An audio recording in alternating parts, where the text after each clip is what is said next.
Olá pessoal, meu nome é Leandro Dias, professor de Química aqui do Aula D, e hoje vou trabalhar com vocês o assunto de soluções. Essa aula vai estar dividida em duas partes, vamos à primeira parte. Soluções está dentro do assunto dispersões, né? O que são dispersões? Dispersões são misturas, né? São misturas de duas ou mais substâncias, quando eu tenho uma fase que é o disperso e uma fase que é o dispersante. Essas dispersões elas serão classificadas de três formas diferentes, sendo que uma delas nos interessa, é a que eu pretendo abordar aqui com vocês. Eu tenho aqui um exemplo de dispersão, né? Água e álcool, né? Eu tenho duas substâncias misturadas e eu tenho apenas um aspecto visual.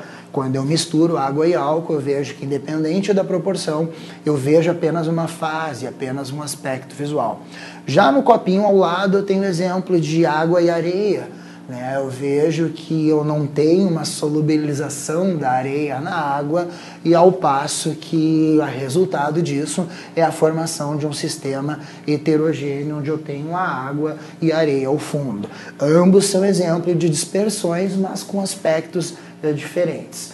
As dispersões são substâncias, né? Na verdade são sistemas onde eu tenho uma substância disseminada em outra, onde eu tenho uma fase que eu chamo de disperso e outra fase que eu chamo de dispersante ou dispergente, como é colocado em alguns livros. A classificação das dispersões ela é feita em três etapas, ou na verdade são três as principais classificações. E essas classificações, ou na verdade essa classificação, ela toma como base o diâmetro médio dessas partículas. Então, de acordo com o diâmetro médio, a gente vai ter uma classificação diferente para essas dispersões. O que a gente tem aqui na tabela? No primeiro caso, eu tenho as chamadas soluções verdadeiras. Quando é que eu estou diante de uma solução verdadeira? Eu estou diante de uma solução verdadeira quando o diâmetro médio dessas partículas varia entre 0 e 1 nanômetro. Vamos só lembrar um pouquinho o que é um nanômetro, né? 1 nanômetro é 10 na menos 9 metros. Então essas, né, quando eu tenho partículas que giram em torno desta faixa, né, ficam em torno de 0 e 1 nanômetro, eu tenho as chamadas soluções verdadeiras, ou como a gente está acostumado a chamar, simplesmente soluções. É bom lembrar, né, que esse tamanho de partícula ele é impossível de ser visto no microscópio comum, enfim, está numa ordem de tamanho muito pequena a partir do momento que está dissolvido na fase dispersante.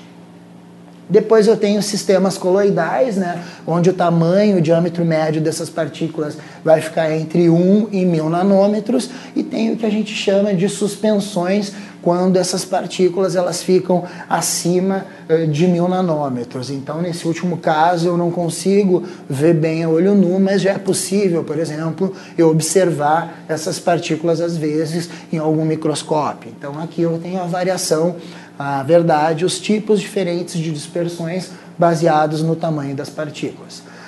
O que nos interessa aqui, ou na verdade, o que me interessa para passar para vocês é sobre soluções, né? Soluções verdadeiras. As soluções, que também são chamadas de misturas homogêneas, né? Por que misturas homogêneas? Porque eu vejo apenas um aspecto, né? Eu vejo apenas uma fase, independente de quantas substâncias eu tenha lá misturadas. Essas soluções, elas são formadas sempre por um soluto e um solvente. Então eu tenho uma das partes que é o soluto, a outra parte é o solvente, e aí fica fácil da gente imaginar que a soma da massa do soluto com a massa do solvente me dá a massa da solução. Caso eu tenha um soluto no estado líquido, eu também posso ter o volume do soluto com o volume do solvente, me dá o volume da solução. Geralmente a gente se atribui índices, né? A gente vai atribuir índices, índice 1 quando a gente quer falar do soluto, índice 2 quando a gente quer falar do solvente e índice 3 quando a gente quer falar da solução, o que em alguns casos a gente acaba até não colocando índice, mas nessa ordem 1, 2 e 3. As soluções, geralmente, o componente que está em maior quantidade, aquele que está mais presente, é chamado de solvente, enquanto que, geralmente, aquele que está em menor quantidade é chamado de soluto. A gente pode pensar e chegar à conclusão de que existem três formas, né, para a gente ter soluções. Eu posso ter as soluções gasosas, né? Um exemplo de solução gasosa, o ar atmosférico, uma solução gasosa, né? Eu tenho uma mistura de gases, predominantemente nitrogênio, oxigênio, traços de alguns outros gases, mas eu tenho uma mistura de gases, então eu tenho uma solução gasosa. O ar atmosférico é um exemplo disso. Segundo ponto, uma solução líquida. No desenho do início, né, eu pego o álcool etílico, o álcool comum, eu misturo com água, eu tenho aí o solvente e o soluto no estado líquido, então eu digo que eu tenho uma solução líquida. E uma solução sólida, que algumas pessoas às vezes acabam esquecendo dos exemplos, enfim, seriam as ligas metálicas, né? Se eu pensar nas ligas metálicas, por exemplo, ouro 18, eu tenho o ouro misturado com cobre, né? O bronze e assim por diante. As ligas metálicas são bons exemplos clássicos de misturas, soluções homogêneas, né? Eu tenho mais de uma substância misturada e apenas uma fase. Então a gente vê que as soluções se apresentam nos 3 estados físicos, podendo ser sólido, líquido e gasoso. Aqui eu tenho uma situação onde a solução ela não vai formar um sistema homogêneo, e sim um sistema heterogêneo, né? Então eu observo o sistema e vejo no mínimo 2 coisas, né? Eu vejo mais de uma fase. Então um exemplo clássico, se eu pego a gasolina e a água, né? A gasolina como uma substância que na verdade não é bem uma substância, né? A gente estuda e vê que ela é uma mistura. A gasolina é menos densa que a água, fica na parte de cima, e na parte de baixo eu tenho a água. Eu formo 2 sistemas, na verdade um sistema que compreende uma mistura heterogênea. Eu vejo 2 fases. Então aqui eu tenho um sistema que ele é heterogêneo a partir do momento que eu tenho 2 fases. Na aula que eu vi com vocês, né, a aula de polaridade, né, na aula de polaridade das ligações e polaridade das moléculas, a gente entende bem por que isso acontece, né, em função da sua polaridade. Mas eu vou ter uma situação onde eu tenho uma interação, né, uma interação muito efetiva do soluto no solvente. Um exemplo clássico que eu posso dar, e é bem fácil da gente visualizar em termos de cotidiano, é a solubilização do sal de cozinha ou cloreto de sódio em água. O que acontece? Esse desenho mostra um pouco, né? Eu tenho aqui o retículo cristalino do sal sendo quebrado, e a partir do momento que ele se quebra, eu tenho a liberação dos íons, né, do cátion sódio e do ânion cloreto dispersos em solução. E aí eu tenho as moléculas de água se orientando de acordo com os polos e mantendo essas partículas em solução. Este é um exemplo clássico de uma solução, de uma mistura homogênea, onde eu vou ter apenas um aspecto visual. Claro que mais em seguida a gente vê que esse aspecto visual também vai depender da quantidade de sal que eu tenho lá dentro desse sistema, tá? Qual é o limite da dissolução, né? Até isso que eu acabei de falar. O sal solubiliza em água como? Quanto? Até quando ele se mistura com água? Até quando ele consegue se dissolver em água? Vamos dar uma olhada aqui.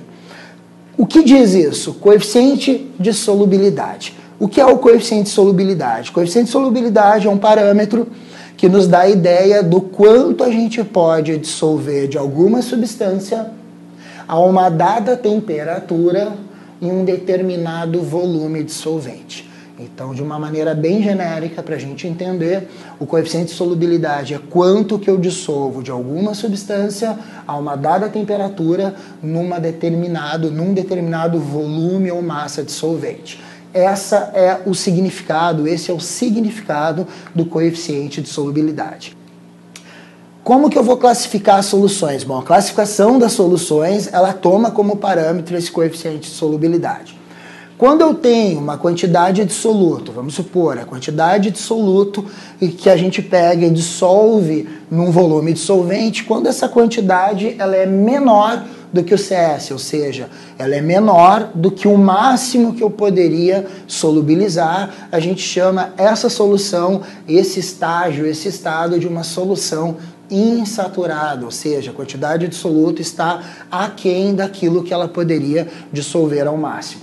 Mas se eu pego uma quantidade de soluto que é exatamente idêntica à quantidade de soluto que eu posso dissolver naquele solvente, naquele volume, eu digo que eu tenho uma solução saturada. Então isso é importante a gente ficar atento, que sempre que a gente escuta falar solução saturada, a quantidade de soluto que a gente tem nessa situação está no limite. Ela está igual ao máximo do que ela poderia solubilizar naquela temperatura para aquele volume.